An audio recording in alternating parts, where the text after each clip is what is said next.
Kamusta mga Kapinoms TV? Sa Pilipinas, sanay tayo na ang prutas ay simpleng pagkain lamang.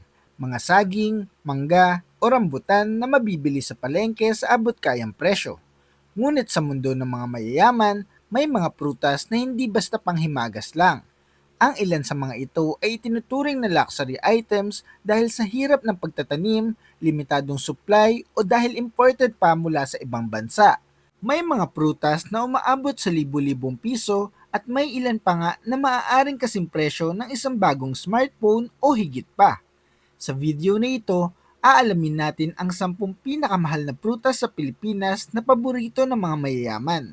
Malalaman natin kung saan ito karaniwang makikita, bakit napakataas ng presyo nito, at kung magkano ang kailangan mong ihanda kung gusto mong matikman ang mga ito.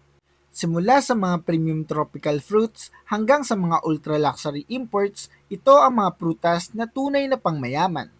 Handa ka na ba? Simulan na natin. Number 10. Rambutan. R162 Rongrien Variety. Sa unang tingin, parang ordinaryong prutas lang ang rambutan na madalas makita sa mga palengke. Ngunit may isang uri nito na hindi basta-basta, ang R162 o Rongrien Variety. Ito ang premium na rambutan na kadalasang inihahain sa mga upscale restaurants at luxury resorts sa Pilipinas. Mas malaki ito kumpara sa karaniwang rambutan, makapal ang laman at hindi madaling dumikit ang buto sa prutas. Dahil dito, mas madaling kainin at mas pinipili ng mga mayayamang mamimili. Ang ganitong klase ng rambutan ay karaniwang matatagpuan sa mga orchard sa Batangas at Laguna, lalo na sa mga agricultural area ng Los Baños at Calauan. Mayroon ding maliit na farm na nagsusumikap magpalago ng ganitong variety para sa mga hotel suppliers. Dahil limitado ang produksyon nito kumpara sa ordinaryong rambutan, hindi ito palagi makikita sa mga karaniwang pamilihan. Sa halip, mas madalas itong direktang ipinapadala sa mga restaurant, hotel buffet o premium fruit sellers. Sa Metro Manila, ang presyo ng premium rambutan na ito ay maaaring umabot sa 300 pesos hanggang 600 pesos bawat kilo, lalo na kapag off-season. Mas mataas pa ito kapag ibinibenta sa mga high-end grocery o specialty fruit stores. Dahil sa kalidad at limitadong supply nito, hindi na ito basta prutas lamang. Isa na rin itong luxury fruit option para sa mga taong naghahanap ng mas espesyal na pagkain. Number 9. Mangosteen. Isa sa mga pinaka-eleganteng prutas sa Southeast Asia ay ang mangosteen, na tinatawag ding Queen of Fruits. Kilala ito sa makapal na kulay lilang balat at sa puting laman na parang bulaklak ang hugis kapag binuksan. Bukod sa kakaibang lasa nitong matamis na may kaunting asim, kilala rin ito sa taglay nitong xanthones, isang uri ng antioxidant na sinasabing may maraming benepisyo sa kalusugan. Sa Pilipinas, sagana ang mangosteen sa mga lugar sa Mindanao, lalo na sa Davao Region at Sulu, kung saan mainam ang klima para sa pagpapalaki nito. Mayroon ding ilang taniman sa Laguna at Quezon, ngunit hindi kasing lawak ng produksyon sa Southern Philippines. Dahil karamihan ng supply ay mula pa sa malalayong probinsya, tumataas ang presyo nito kapag dinadala na sa Metro Manila. Karaniwan ang presyo ng mangosteen ay nasa 400 pesos hanggang 800 pesos bawat kilo, lalo na kapag hindi peak season. Sa mga premium supermarket at specialty fruit stalls, maaari pa itong tumaas lalo na kung export quality ang prutas. Dahil sa reputasyon nito bilang isang nutrient-rich superfruit, madalas itong bilhin ng mga health-conscious na mamimili, kabilang na ang mga mayayamang pamilya. Number 8. Yellow Dragon Fruit. Maraming Pilipino ang pamilyar sa pulang dragon fruit, ngunit kakaiba ang Yellow Dragon Fruit o Palora variety. Ito ang isa sa mga pinakamatamis na uri ng dragon fruit sa buong mundo. Mas maliit ito kumpara sa pulang variety, ngunit mas matamis ang laman at mas may pinong texture, kaya mas mataas ang halaga nito sa merkado.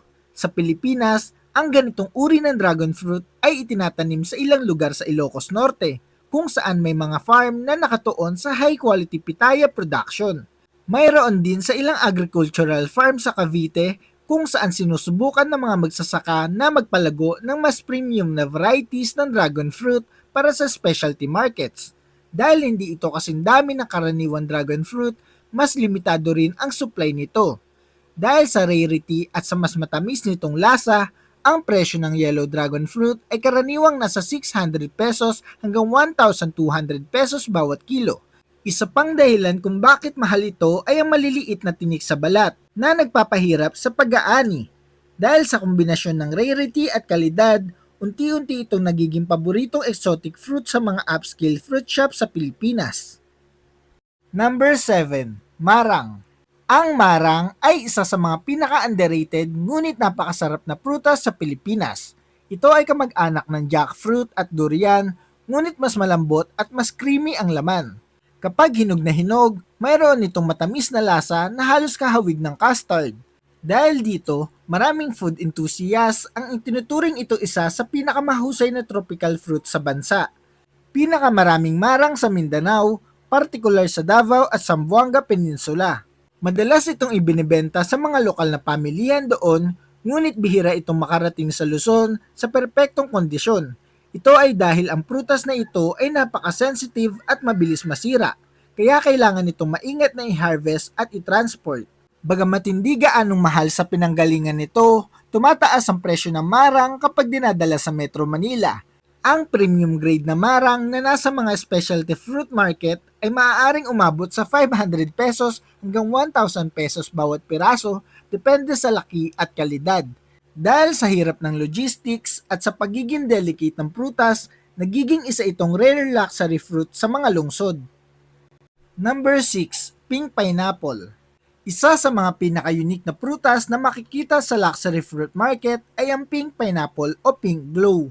Kaiba ito sa karaniwang pinya dahil ang laman nito ay kulay rosas imbis na dilaw. Bukod sa kakaibang kulay, mas matamis din ito at mas kaunti ang acidity kumpara sa ordinaryong pineapple. Ang Pink Glow Pineapple ay orihinal na dinevelop sa pamamagitan ng mahigit 16 na taon na agricultural research kung saan binago ang natural pigment ng prutas upang maging pink ang laman nito. Ang karamihan sa supply nito ay nagmumula sa Costa Rica, ngunit paminsan-minsan ay makikita ito sa mga luxury grocery store at specialty fruit boutiques sa Metro Manila. Dahil sa pagiging imported at limited production, ang presyo ng Pink Glow Pineapple sa Pilipinas ay karaniwang nasa 1,500 pesos hanggang 2,500 pesos bawat piraso. Madalas itong ibenta bilang premium gift item sa mga high-end food hubs at online luxury grocery stores.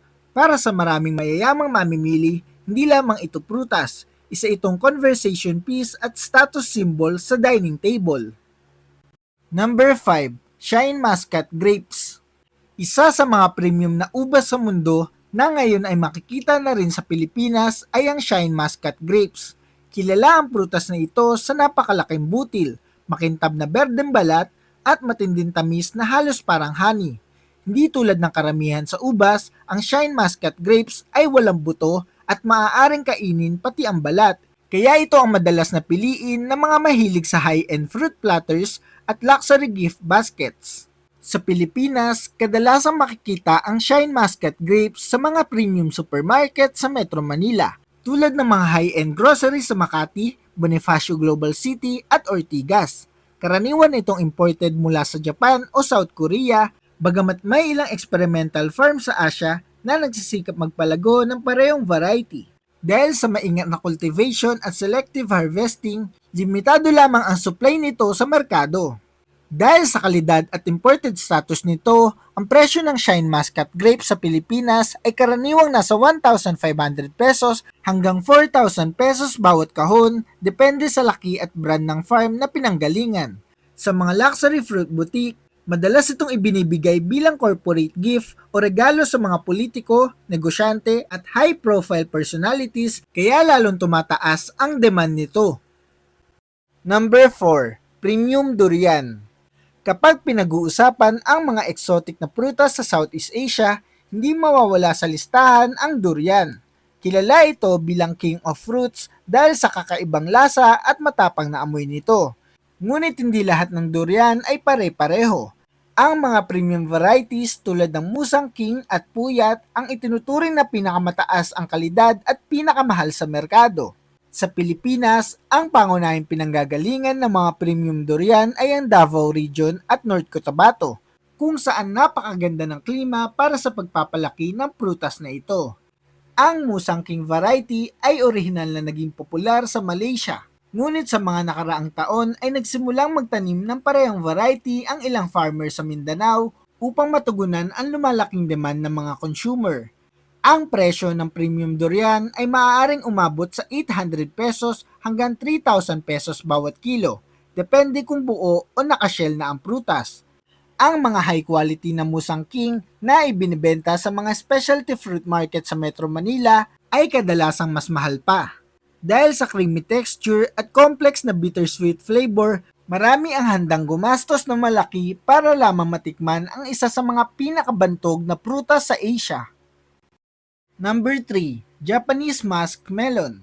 Isa sa mga pinaka-eleganteng prutas sa mundo ay ang Japanese Musk Melon na kilala rin bilang crown melon.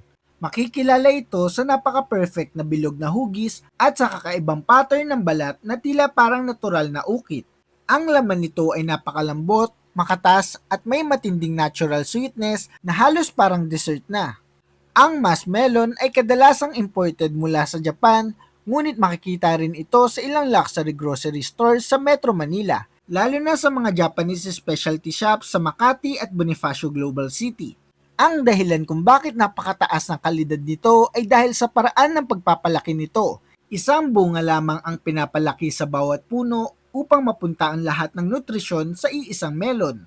Sa Pilipinas, ang presyo ng isang Japanese musk melon ay karaniwang nasa 5,000 pesos hanggang 10,000 pesos bawat piraso, depende sa kalidad at farm na pinanggalingan. Sa Japan, ang mga top grade melon ay minsan pang ginagamit bilang luxury gift at ang parehong tradisyon ay nagsisimula na rin makita sa mga high-end fruit boutique sa Metro Manila. Number 2, Miyazaki Mangoes. Isa sa mga pinaka-premium na mangga sa mundo ay ang Miyazaki Mango, na kilala rin sa pangalan na Tayo no Tamago o Egg of the Sun. Ang prutas na ito ay may napakatingkad na pulang kulay at halos walang hibla ang laman. Ang lasa nito ay matamis na may napakataas na sugar content, kaya itinuturing itong isa sa pinakamataas na kalidad ng mangga sa buong mundo. Ang mga orihinal na Miyazaki Mango ay nagmumula sa Miyazaki Prefecture sa Japan, kung saan sila itinatanim sa mga controlled greenhouse environment. May ilang farmers sa Davao na nagsisimula na mag-eksperimento sa pagpapalaki ng katulad na premium mango varieties dahil sa halos kaparehong klima ng lugar. Dahil sa napakahigpit na quality standards, ang presyo ng Miyazaki Mango ay maaaring umabot sa 10,000 pesos o higit pa bawat pares para sa mga specialty fruit shops sa Pilipinas. Ang bawat prutas ay karaniwang nakasabit sa puno na may maliit na net upang hindi ito mahulog o magasgas habang hinog. Dahil sa ganitong proseso, nagiging isa ito sa mga pinakamahal na mangga sa buong mundo. Number 1, Ruby Roman Grapes. At sa ating listahan, ang pinakamahal na prutas na makikita sa Pilipinas ay walang iba kundi ang Ruby Roman Grapes. Ang ubas na ito ay nagmula sa Japan at kilala sa napakalaking butil, matingkad na pulang kulay at napakataas na sugar content. Ang bawat peraso ng ubas ay kailangan pumasa sa napakahigpit na standards bago ito maibenta sa merkado. Ang Ruby Roman Grapes ay bihirang makita sa Pilipinas dahil kadalasang ini-import lamang ito ng mga luxury fruit boutiques sa Makati at Bonifacio Global City para sa kanilang ultra-wealthy clients. Ang bawat ubas ay dapat tumimbang ng hindi bababa sa 20 grams bawat peraso at ang buong kumpol ay kailangan perpekto ang hugis at kulay upang makapasa sa grading system. Dahil sa napakahigpit na quality control at limitadong produksyon, ang presyo ng Ruby Roman Grapes ay maaaring umabot sa 20,000 pesos hanggang 50,000 pesos bawat kumpol sa Pilipinas. Sa Japan, may mga pagkakataon pa nga na umaabot ito sa mas mataas na presyo sa mga fruit auction. Para sa maraming mayayaman, ang prutas na ito ay hindi lamang pagkain. Isa itong ultimate luxury gift at simbolo ng kasaganaan. At iyan nga mga Kapinoms TV, ang 10 pinakamahal na prutas sa Pilipinas na pangyayamanin. Ang mga ito ay kadalasang makikita sa mga luxury fruit shop, high-end restaurants at gift baskets ng mga elite. Para sa marami, maaaring mukhang sobra ang presyo ng mga prutas na ito. Ngunit para sa mga mayayaman at fruit connoisseurs, ang mga ito ay hindi lamang pagkain. Isa rin itong simbolo ng kalidad, rarity at minsan ay status symbol sa hapagkainan. Ngayon, gusto naming malaman ang inyong opinyon. Alin sa mga prutas na ito ang natikman nyo na? O kung hindi pa, alin sa mga prutas na ito ang gusto ninyong matikman kahit isang beses sa inyong buhay? Sa tingin ninyo, sulit ba ang presyo ng mga ganitong luxury fruits? At kung may budget kayo, alin ang unan ninyong bibilhin? I-comment ninyo ang sagot sa ibaba para mapag-usapan natin yan. Kung nagustuhan mo ang video na ito, huwag kalimutang i-like, i-share ang video at mag-subscribe sa ating channel para updated ka sa mga paparating pa nating videos. Mga Kapinoms TV, maraming salamat sa panonood. Hanggang sa muli, ito ang Pinoms TV.